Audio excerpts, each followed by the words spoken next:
A obra de Marx é uma obra difícil, densa, escrita na linguagem de Hegel, pelo menos na sua primeira fase. O ambiente intelectual em que Marx vive, de facto, é marcado pela influência de Hegel, ou determinado pela influência de Hegel. E é precisamente uma reação a Hegel de um grupo conhecido como os jovens hegelianos, ou os hegelianos de esquerda, em que ele se integra. Estes rejeitam o que consideram ser as implicações políticas de direita da filosofia de Hegel, mas aceitam os seus princípios básicos.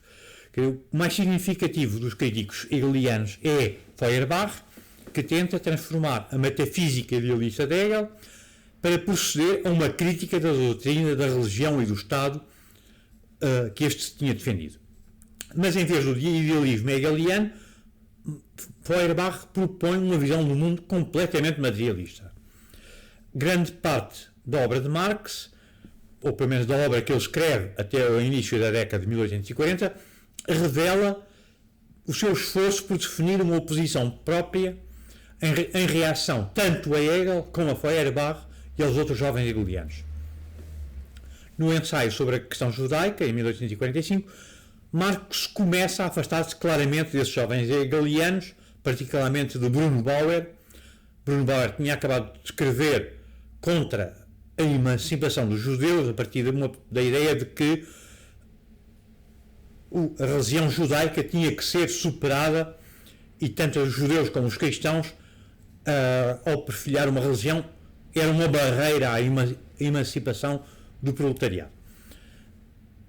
Respondendo a Bauer, Marx introduz uma distinção entre a emancipação política, que consiste essencialmente na concessão de direitos e liberdades políticas liberais, e a emancipação propriamente humana. Marx argumenta que a emancipação política é perfeitamente compatível com a existência da religião, como aliás demonstra o exemplo contemporâneo dos Estados Unidos, mas segundo ele, essa emancipação política não é ainda suficiente para provocar a emancipação humana. Na verdade, em certo sentido, uma barreira à verdadeira libertação humana. Os direitos liberais e a ideia de justiça têm como premissa a necessidade de proteção de uns homens contra outros homens. Quer dizer, que ameaçam a liberdade daqueles ou a sua segurança. Mas os direitos liberais são, portanto, direitos que separam os homens. A liberdade verdadeira, de acordo com essa perspectiva, é a liberdade de não interferência, mas ignora a possibilidade, para Marx, o facto de que a verdadeira liberdade deve ser uma liberdade positiva, a liberdade de desfrutar dos frutos do seu próprio trabalho, a liberdade de habitação, a liberdade de autogoverno e por aí adiante. Esta verdadeira liberdade deve ser procurada na comunidade humana e não isoladamente como indivíduos, e muito menos contra os outros indivíduos. É, portanto, porque os direitos liberais são direitos que afastam os homens uns dos outros, que é preciso insistir num regime onde tais direitos, exclusivamente políticos, já não têm sentido e que leva os outros a crer que elimina a possibilidade da verdadeira liberdade da emancipação humana com que ele sonha. Marx não se opõe propriamente à emancipação política como tal e considera o liberalismo muito melhor que o feudalismo ou que o preconceito religioso. No entanto, argumenta que esse liberalismo tem que ser transcendido, superado no caminho para o que ele julga ser a verdadeira libertação humana, que Marx nunca define completamente, embora pareça estar relacionada com a ideia da alienação do trabalho ou do trabalho sem a alienação com que ele sonha.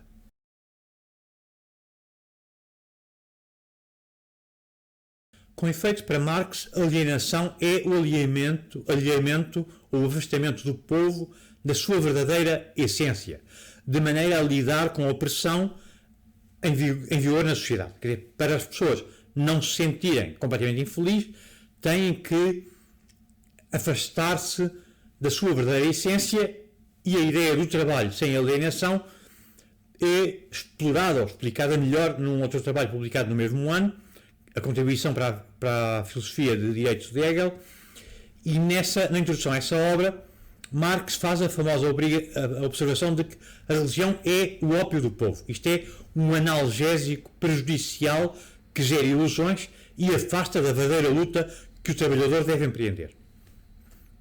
Marx expõe a sua visão da religião com certo detalhe. Ele aceita, sem reservas, a teoria crítica da teologia tradicional que tinha sido desenvolvida por Feuerbach. Não foi Deus que criou o homem à sua imagem, mas é o contrário. Os seres humanos inventaram um Deus à sua imagem para poder suportar a situação infeliz em que vivem. No entanto, a contribuição de Feuerbach não visava propriamente defender esta ideia muito antiga, mas sim argumentar que adorar a Deus distrai os homens e impede de gozar os seus poderes humanos. Mas Marx, embora aceite a tese de Feuerbach, vai muito mais longe e por isso faz uma crítica devastadora, porque julga que ele não explica porque é que as pessoas caem na alienação religiosa, que ele, Feuerbach, considera apenas uma distração, uma concentração no mundo do além, em vez do mundo desta vida, e portanto não chega a perceber porque é que é preciso transcender a situação.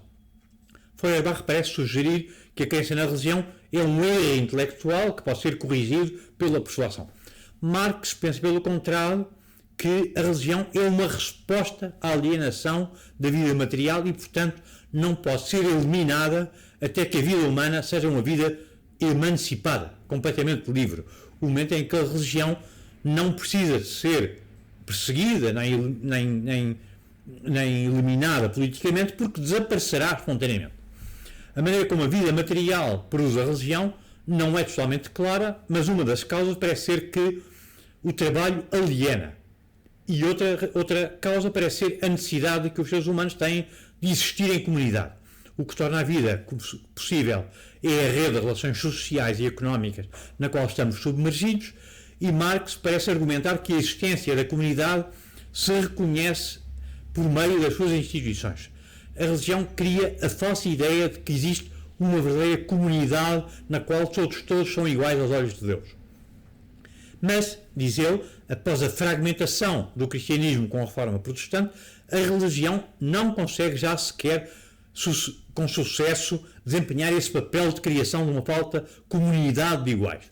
O Estado moderno veio preencher o vazio ou a necessidade de uma comunidade de iguais, oferecendo a ilusão de que todos os cidadãos são iguais à face da lei, que é o Estado político liberal.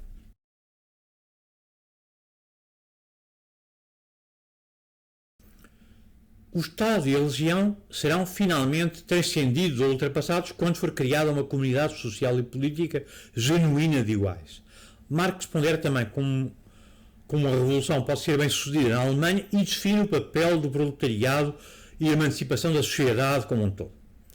Na sua terceira tese sobre Feuerbach, Marx descarta a teoria materialista como um todo, porque considera que os seres humanos são totalmente determinados pelas circunstâncias materiais e que mudanças nessas circunstâncias são, portanto, suficientes para estabelecer uma sociedade emancipada.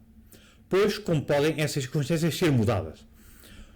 Pode, por exemplo, um filantropo esclarecido, milagrosamente quebrar a cadeia determinista que vincula todos os outros? A resposta de Marx, tanto nas teses sobre Feuerbach como na crítica do programa de Gotha, é que o proletariado apenas é o único que se pode libertar pela sua própria ação autotransformadora. Os manuscritos económicos filosóficos de Marx abordam também uma ampla gama de temas variados, incluindo a propriedade privada, o comunismo e o papel do dinheiro, e desenvolve, sobretudo, a crítica de Hegel. Os manuscritos, contudo, são mais conhecidos pela descrição explícita do trabalho e pela alienação do trabalho. Escritos no estilo de Hegel, o trabalho acaba por nunca ser concluído e Marx acaba por dizer que devia ser confiado à crítica dos ratos.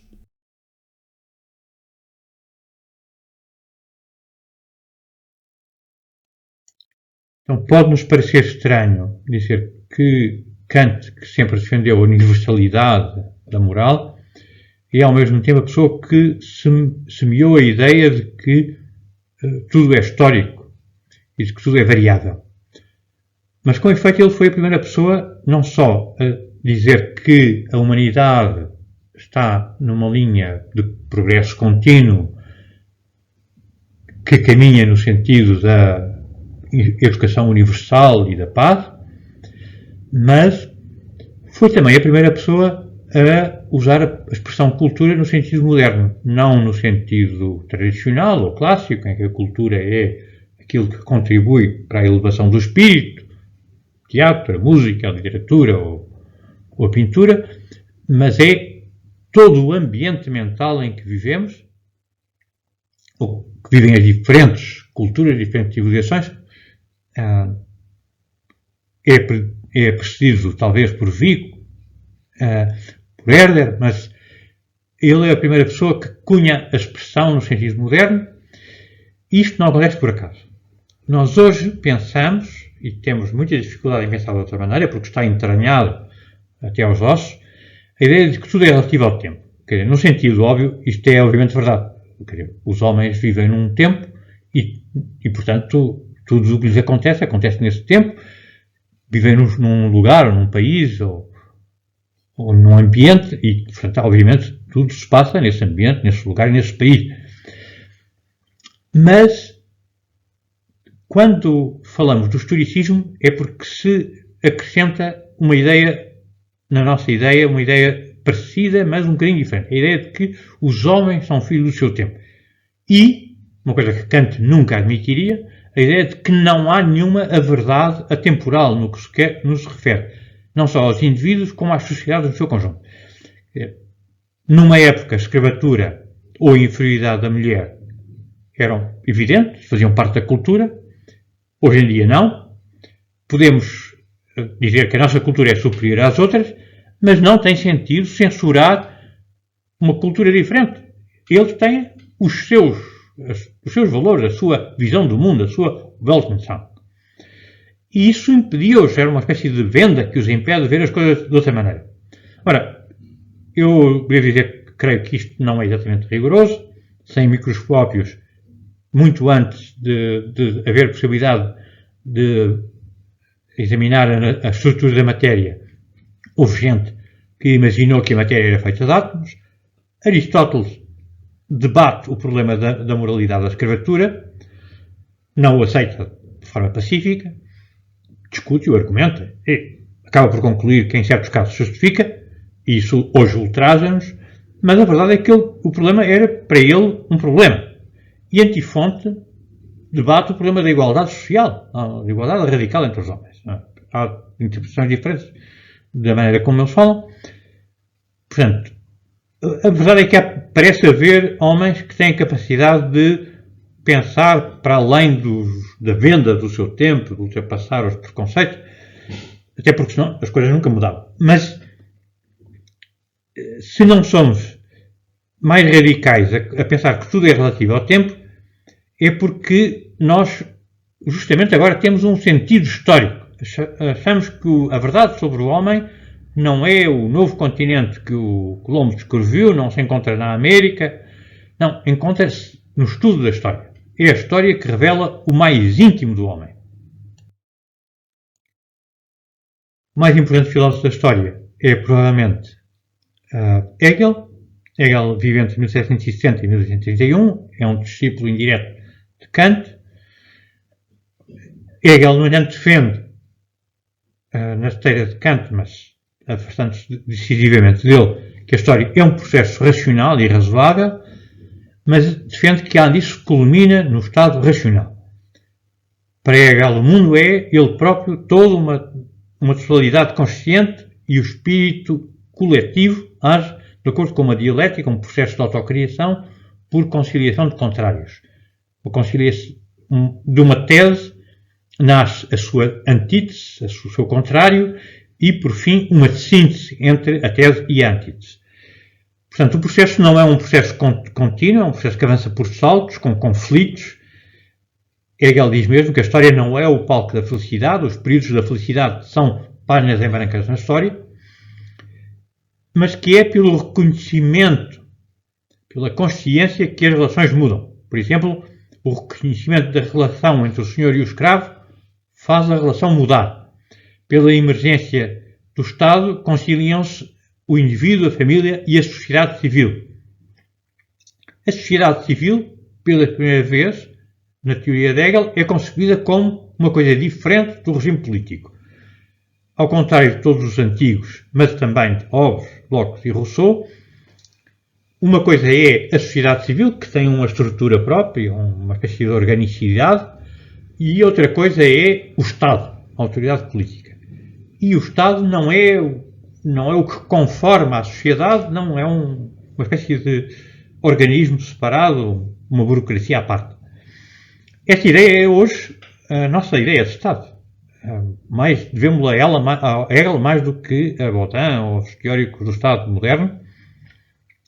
Como é que o processo histórico é racional e inevitável e nos parece, portanto, absurdo louvar a condenar práticas diferentes noutras épocas da história, condenar o canibalismo, ou a escravatura, ou a subordinação da mulher, isto não é mais do que aceitar o que nessas épocas parecia lógico. Bom, de facto, todas as épocas são parte de uma marcha inevitável da história e o critério do que é ético, do que é moral, é aquilo que a história faz triunfar. Ora, Hegel não morre sozinho, digamos assim, deixa como herdeiro não só um conjunto de autores hoje quase esquecidos, chamados jovens hegelianos ou hegelianos de esquerda, mas um grande pensador e um economista, um homem profundamente empenhado politicamente em mudar o mundo, que é Karl Marx.